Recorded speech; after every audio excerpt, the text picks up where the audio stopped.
Assalamualaikum warahmatullahi wabarakatuh. Selamat siang Bapak dan Ibu yang saya hormati. Perkenalkan saya Stefani Amalia akan mempresentasikan proyek UAS Metodologi Penelitian dan Seminar TA saya yang berjudul Implementasi Data Warehouse dan Business Intelligence Dashboard untuk monitoring pemerataan pendidikan menengah atas berbasis data BPS. Oke, kita next. Oke, di sini pertama ada bab satu yaitu pendahuluan. Jadi di sini ada latar belakangnya yaitu apa saja sih permasalahan yang terjadi. Jadi pertama pemerataan pendidikan SMA di Indonesia itu masih belum merata. Dan terdapat kesenjangan jumlah sekolah, guru, dan siswa antar provinsi. Lalu data pendidikan itu tersedia di BPS namun tersebar di dalam banyak dataset. Lalu belum tersedia dashboard integrasi untuk monitoring pemerataan pendidikan. Dan kira-kira ini adalah gambaran dashboard yang akan saya jelaskan di akhir nanti. Oke, kita next. Nah, selanjutnya ada rumusan masalah. Yang pertama, bagaimana merancang dan mengimplementasikan data warehouse dengan model dimensional untuk mengintegrasikan data indikator pendidikan menengah atas dari Badan Pusat Statistik. Bagaimana membangun proses ETL atau Extract, Transform, and Load yang dapat mengolah data mentah BPS menjadi data yang konsisten dan siap dianalisis.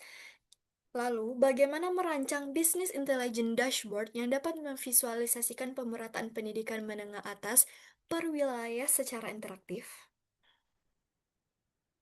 Oke, kita next. Selanjutnya ada batasan masalah, yaitu yang pertama data yang digunakan itu hanya berasal dari portal resmi BPS dan tidak menggunakan data dari Kemendikbud atau dinas pemerintah daerah lainnya.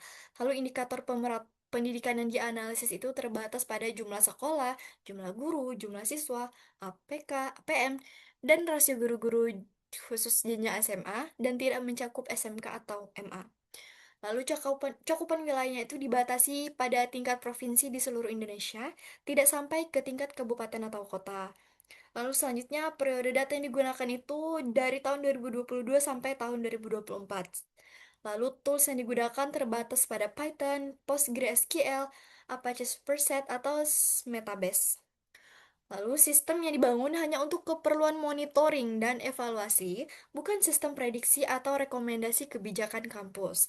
Lalu pengujian dilakukan secara validasi data dan fungsional saja, tidak mencakup uji performa sistem atau uji beban atau load testing. Oke, kita next.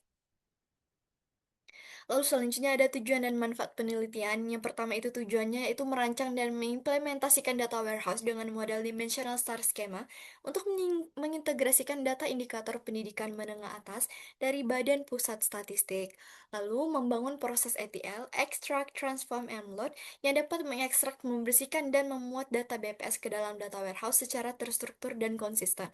Lalu ada merancang Business Intelligence Dashboard interaktif yang dapat memvisualisasikan sehingga informasi yang akan kita dapatkan nantinya itu mudah dipahami dengan adanya visualisasi.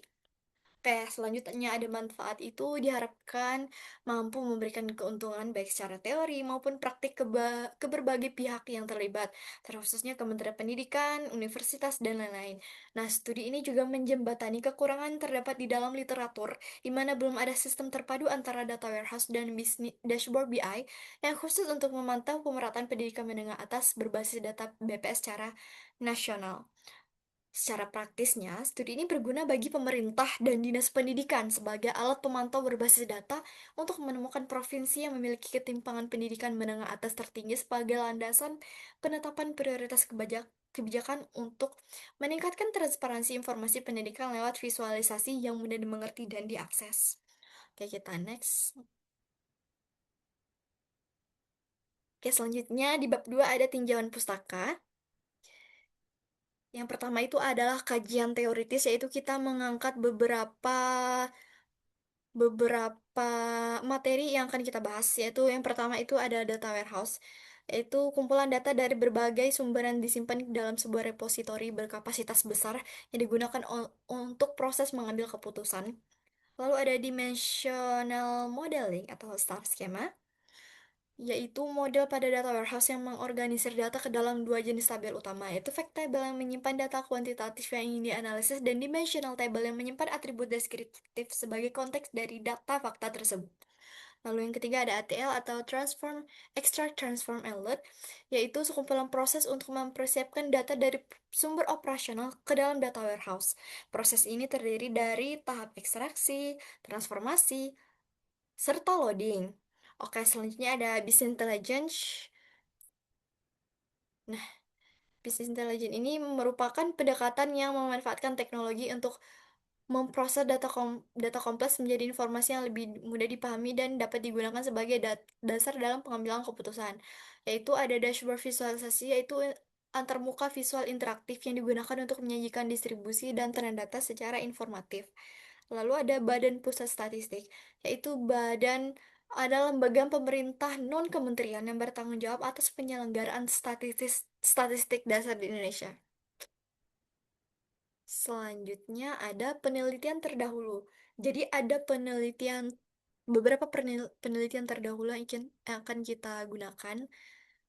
Yang pertama itu ada evaluasi distribusi guru, siswa, dan ketersediaan sekolah menggunakan K-means clustering, di mana penulisnya Arfan dan PK tahun 2025. Lalu ada Performance Analysis of ETL Method for Business Intelligence in E-Learning System using Petano, yang ditulis oleh Saputra et al. Pada tahun 2025. Lalu ada Data Analysis Using Business Intelligence and Tableau for Visualizing Indonesia Poverty Line, yang ditulis oleh Sendok et al. Pada tahun 2025. Ada Data Warehouse Modeling Using OLAP Approach, yang ditulis oleh Budianto pada tahun 2022. Ada Roadmap for Implementing Business Intelligence System in Higher Education Institution, itu Systematic Literature Review, yang ditulis oleh Sequeira et al. Pada tahun 2024. Lalu ada Big Data Challenge for Monitoring Quality in Higher Education Using Business Intelligence Dashboard, yang ditulis oleh Sorer and Atkins pada tahun 2024. Nah, gap penelitiannya ini adalah belum terdapat, kita zoom, belum terdapat penelitian yang mengintegrasikan data warehouse, ETL, dan dashboard BI untuk memonitoring pemerataan pendidikan SMA nasional berbasis data BPS. Oke, kita next. Nah, selanjutnya kita masuk ke bab 3, yaitu metode penelitian. Nah, jadi tahapan penelitian ini pertama kita mulai. Lalu langkah selanjutnya yang pertama adalah studi literatur, yaitu kita bisa mengambil dari buku, jurnal, dan penelitian terdahulu. Lalu langkah kedua adalah pengumpulan data, yaitu data BPS, APK, APM, guru, murid, dan sekolah. Lalu yang ketiga adalah perancangan data warehouse menggunakan star schema, fact and dimensional table. Lalu yang keempat ada implementasi ETL. Lalu yang kelima ada pembangunan dashboard BI. Kita memvisualisasikan peta, grafik tren, tabel ranking, wilayah, dan lain-lain. Lalu yang keenam ada pengujian dan validasi, yaitu validasi data ETL dan fungsional dashboard. Lalu yang ketujuh ada penyusunan laporan, yaitu dokumentasi seluruh proses penelitian. Lalu selesai. Oke, kita next. Nah, selanjutnya ada alat dan bahan penelitian, yaitu yang pertama itu ada perangkat keras seperti laptop, RAM, storage, dan koneksi internet yang stabil. Lalu ada perangkat lunak yaitu Python, Pandas, dan SQL Alchemy, yaitu lalu ada PostgreSQL, lalu ada Apache Superset or Metabase, lalu ada VS Code dan Jupyter Notebook, lalu ada di Beaver atau PG dan ada Draw.io. Nah, terus data penelitiannya itu adalah jumlah SMA per provinsi, jumlah guru SMA, jumlah siswa SMA, PK SMA, APM SMA, rasio guru murid SMA. Nah, lalu referensinya itu adalah referensi jurnal nasional, jurnal internasional, dan buku data warehouse dan business intelligence. Oke, kita next. Di sini ada jadwal penelitian, yaitu yang pertama itu ada studi literatur dan pengumpulan data yang kita lakukan di bulan pertama dan minggu pertama dan kedua di bulan kedua. Lalu yang kedua ada perancangan data warehouse yang akan kita lakukan di minggu ketiga dan keempat di bulan kedua dan minggu pertama dan kedua di bulan ketiga. Lalu ada implementasi ETL yang akan kita lakukan di minggu ketiga dan keempat bulan ketiga. Lalu minggu pertama dan kedua di bulan keempat. Lalu yang keempat ada pembangunan dashboard yang akan kita lakukan di minggu ketiga dan keempat di bulan keempat. Dan pengujian minggu pertama, kedua di bulan kelima. Lalu ada pengujian dan validasi yang akan kita lakukan di minggu ketiga dan keempat di bulan kelima dan minggu pertama di bulan keenam. Lalu ada penyusunan laporan yang akan kita lakukan di minggu kedua, tiga, dan empat di bulan keenam. Oke, kita next. Nah, selanjutnya ada metode penelitian waterfall dan teknis analisis kebutuhan. Jadi, pada penelitian kali ini kami menggunakan metode waterfall yang bersifat sekuensial dan terstruktur. Nah, metode ini kami pilih karena kebutuhan sistem telah terdefinisi dengan jelas sejak awal penelitian, yaitu sumber data sudah pasti berasal dari BPS, struktur data warehouse telah dirancang dengan star schema, serta data warehouse serta tools yang digunakan sudah ditentukan. Nah, setiap tahapan itu dikerjakan secara berurutan dan tidak berpindah ke tahap berikutnya sebelum tahap berikutnya selesai. Nah, teknis analisis kebutuhannya itu ada tahap ada dua cara, yaitu yang pertama itu kita bisa observasi, yaitu kita melakukan penelitian turun langsung ke lapangan. Lalu yang kedua itu ada wawancara dengan narasumbernya. Oke, jadi ini ada tahapan-tahapan dari metode waterfall. Di sini yang pertama ada recruitment analysis, lalu ada system design, lalu ada implementation, lalu ada verification, dan ada maintenance atau pemeliharaan. Oke, kita next. Nah, di sini ada teknik analisis kebutuhan atau PIAS. PIASIS. Jadi di sini itu ada aspek dan ada permasalahan. Yang pertama itu aspek performance. Permasalahannya itu data BPS tersebar di banyak file, sehingga proses pengumpulan dan pengolahan data memerlukan waktu yang lama. Lalu di sini ada aspek information, yaitu data itu belum terintegrasi dan disajikan dalam tabel statis, sehingga sulit mengidentifikasi ketimpangan antar provinsi. Lalu yang ketiga ada control, yaitu tidak terdapat validasi dan pengelolaan data terpusat sehingga beresiko terjadi kesalahan maupun kehilangan data. Lalu yang keempat ada efisiensi, yaitu proses pengunduhan permasalahannya, yaitu proses pengunduhan, pembersihan, dan pengolahan data masih dilakukan secara manual dan berulang. Oke, lalu selanjutnya ada aspek service, yaitu permasalahannya belum tersedia dashboard interaktif yang memudahkan pengguna melakukan monitoring analisis data pendidikan.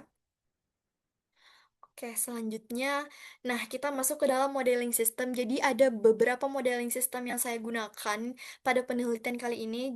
Yang pertama ada use case diagram. Nah, jadi di sini ada dua user atau aktor. Pertama ada admin atau peneliti, di mana admin atau peneliti ini bisa menjalankan ETL, bisa memuat data ke data warehouse, dan validasi data ETL. Lalu aktor atau user kedua ada pengguna atau dashboard. Maaf, pengguna dashboard. Nah, pengguna dashboard ini bisa login dashboard, filter provinsi per tahun, lihat peta car plot, lihat grafik tren, dan lihat tabel peringkat. Nah, lalu di sini ada star schema. Jadi ada beberapa tabel yang kita gunakan, dan ini adalah tabel dengan nama fact pendidikan, yaitu tabel yang paling utama sekali. Nah, jadi di sini menyimpan informasi seperti ID fakta, ID waktu, ID wilayah, ID indikator, ID sekolah, jumlah guru, jumlah siswa, APK, APM, rasio guru dan murid. Maaf, dan rasio guru dan murid maksudnya. Nah, lalu ada beberapa tabel di sekitarnya. Yang pertama itu ada DIM waktu, yaitu tentang waktu, yaitu kita menyimpan info seperti ID waktu, tahun, semester, dan periode. Lalu ada DIM indikator, yaitu kita menyimpan informasi seperti ID indikator, nama indikator, satuan, kategori, dan keterangan. Lalu ada DIM wilayah, yaitu kita menyimpan informasi seperti ID wilayah, nama provinsi, pulau, region, dan kode BPS. Nah, selanjutnya ada DIM sekolah, yaitu kita menyimpan informasi ID sekolah, jenjang, dan status. Oke, kita next. Selanjutnya ini ada alur proses ETL. Jadi, alur yang pertama itu adalah sumber data, di mana sumber data kita itu dari BPS, bisa berupa file CSV atau Excel per provinsi. Lalu kita ekstrak dengan cara baca file CSV, parsing column, identifikasi header, dan tipe data menggunakan Python dan Pandas. Lalu ada alur selanjutnya ada transform, yaitu cleaning data, handle missing value, standarisasi nama wilayah, konversi tipe data, dan validasi format menggunakan Python dan SQL Alchemy. Lalu alur selanjutnya ada load, yaitu insert ke PostgreSQL, isi fact table dan dim table, lalu validasi hasil load. Menggunakan PostgreSQL. Nah, oke. Selanjutnya ada arsitektur sistem, di mana arsitektur sistem ini terdiri dari beberapa layer. Layer. Nah, layer yang pertama itu adalah sumber data yang kita dapatkan dari bps.go.id berupa file CSV atau Excel, dan datanya itu dari tahun 2022 sampai tahun 2024. Nah, lalu layar kedua adalah proses ETL dan data warehouse menggunakan ETL pipeline yang menggunakan tools Python, Pandas, dan SQL Alchemist, dan nanti hasil pengolahan datanya itu kita simpan ke dalam data warehouse menggunakan PostgreSQL. Dan info yang kita simpan ke data warehouse itu adalah fake pendidikan, dim wilayah, dim waktu, dim indikator, dan sekolah, dim sekolah. Lalu layer ketiga itu adalah penyajian data menggunakan Apache Superset, Peta Choropleth, dan grafik tren, lalu ada tabel peringkat. Oke, selanjutnya adalah rancangan tampilan dashboard, dan ini adalah rancangan tampilan dashboard dalam bentuk desktop yang di sebelah kiri, dan ini ada judulnya, lalu ini ada tahunnya, lalu ini ada informasi-informasi umum apa saja yang diperlukan seperti rata-rata nasional, target pencapaian, pertumbuhan, akses, dan alokasi anggaran. Dan ini adalah peta sebaran wilayahnya, di mana kita bisa menganalisis sesuai dengan warna-warna yang kita berikan pada bagian-bagian tertentu di dalam peta ini. Misalnya, yang biru tua itu sangat tinggi, lalu biru sedang tinggi, lalu biru muda ada menengah. Lalu di sini ada peringkat per provinsi, misalnya nomor satu dengan lulusan mahasiswa terbanyak itu di DKI, lalu yang kedua di Jogja, nah dan lain-lain. Lalu ini ada angka tren partisipasi dari tahun 2022 sampai 2024. Nah, di sini juga ada, kita bisa filter berdasarkan bulanan, triwulan, dan tahunan. Lalu di sini kita bisa cari data sekolah atau wilayah, dan ini adalah dashboard atau informasi-informasinya. Oke, jadi di sebelah kanan ini adalah tampilan mobilenya yang 11-12 dengan tampilan desktop yang menyimpan informasi yang sama dengan tampilan desktop. Oke, kita next.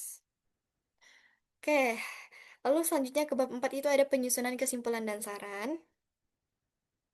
Jadi kesimpulannya itu berdasarkan latar belakang, rumusan masalah, dan metode penelitian yang telah disusun. Penelitian ini diharapkan dapat menghasilkan suatu data warehouse yang mampu mengintegrasikan data indikator pendidikan menengah atas dari Badan Pusat Statistik ke dalam repositori data yang terstruktur dan terpusat.